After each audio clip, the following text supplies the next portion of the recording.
Hello guys, welcome back to my YouTube channel. आज हम बात करेंगे भांगड़गढ़ किले का सच, एक डरावनी और सच्ची कहानी। स्थान भांगड़गढ़ किला। समय लगभग 200 साल पहले की घटना और कुछ हिस्सा वर्तमान से भी जुड़ा हुआ है, तो इस कहानी को ध्यान से सुने। शुरुआत एक ऐसी जगह जहां सूरज ढलते ही मौत उतर आती है। राजस्थान के अलवर जिले में स्थित भांगड़गढ़ किला, एक ऐसा नाम जिसे सुनते ही लोगों के रोंगटे खड़े हो जाते हैं। सरकार ने खुद इस जगह को बंद कर रखा है। यहाँ बोर्ड लगा रखा है, सूर्यास्त के बाद और सूर्यास्त से पहले यहाँ आना मना है। लेकिन आखिर क्यों?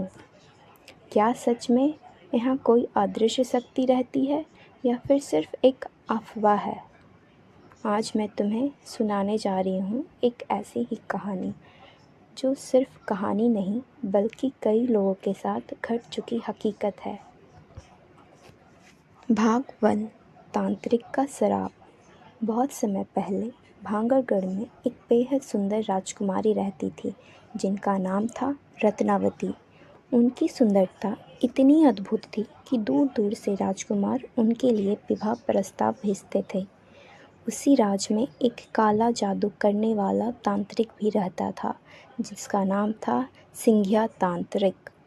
वह राजकुमारी से पागलों की तरह प्रेम करता था, लेकिन उसे पता था कि वह राजकुमारी उन्हें कभी नहीं मिलेगी।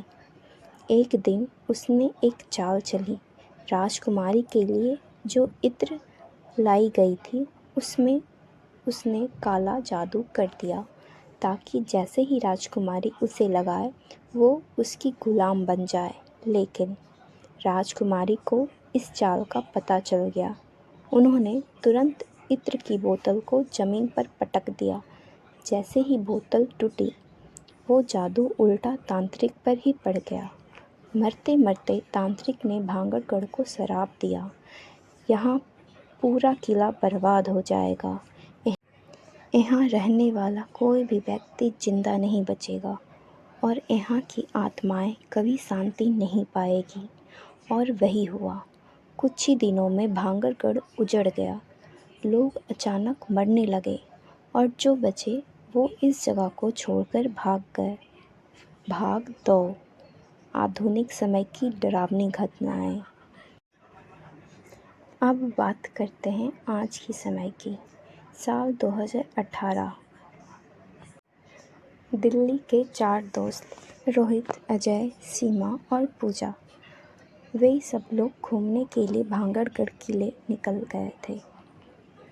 दिन के समय सब कुछ नॉर्मल था, लेकिन जैसे जैसे शाम होने लगी एक अजीब सी सन्नाटा छाने लगा। पक्षियों की आवाज़ बंद हो गई, हवा भी जैसे थम गई थी। वहाँ के लोगों ने उन्हें चेतावनी दी, सूरज ढलने से पहले यहाँ से चले जाओ, लेकिन उन्होंने उसे मजाक समझा और यही उनकी सबसे बड़ी गलती थी। भाग 3, जब अंधेरा जिंदा हो जाता है। जैसे ही सूरज डूबा, चारों दोस्तों ने महसूस किया कि कोई उन्हें देख रहा है। सीमा ने अचानक कहा, मुझे किसी के चलने की आवाज़ आ रही है, लेकिन वहाँ कोई नहीं था। अचानक एक टूटे हुए महल के अंदर से महिला की रोने की आवाज़ सुनाई देने लगी। पूजा डर के मारे कांपने लगी। चलो यहाँ से निकलते हैं।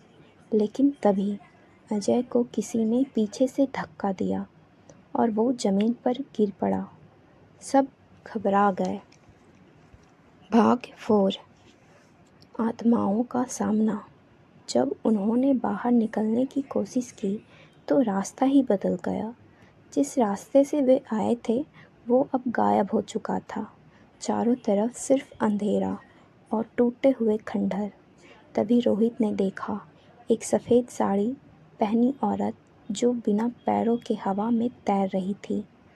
उसकी आंखें पूरी काली थी और वो धीरे धीरे उनकी तरफ बढ़ रही थी।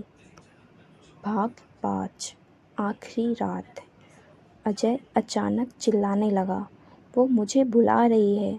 उसकी आवाज़ बदल चुकी थी, जैसे उसने कोई और बोल रहा है। अचानक वो दौड़ते हुए उस औरत की तरफ गया और अंधेरा में गायब हो गया। तीनों दोस्त उसे खोजते रहे लेकिन वो कभी नहीं मिला। भाग 6 सुबह का डरावना सच। सुबह होते ही रोहित, सीमा और पूजा किसी तरह बाहर निकले, लेकिन अजय वो आज तक नहीं मिला। कुछ लोगों का कहना है कि अजय की आत्मा अब भी भांगड़गढ़ में भटकती है। रात के समय उसकी चीखें आज भी सुनाई देती है। सच है या भ्रम, ये आप ही बताइए। सोच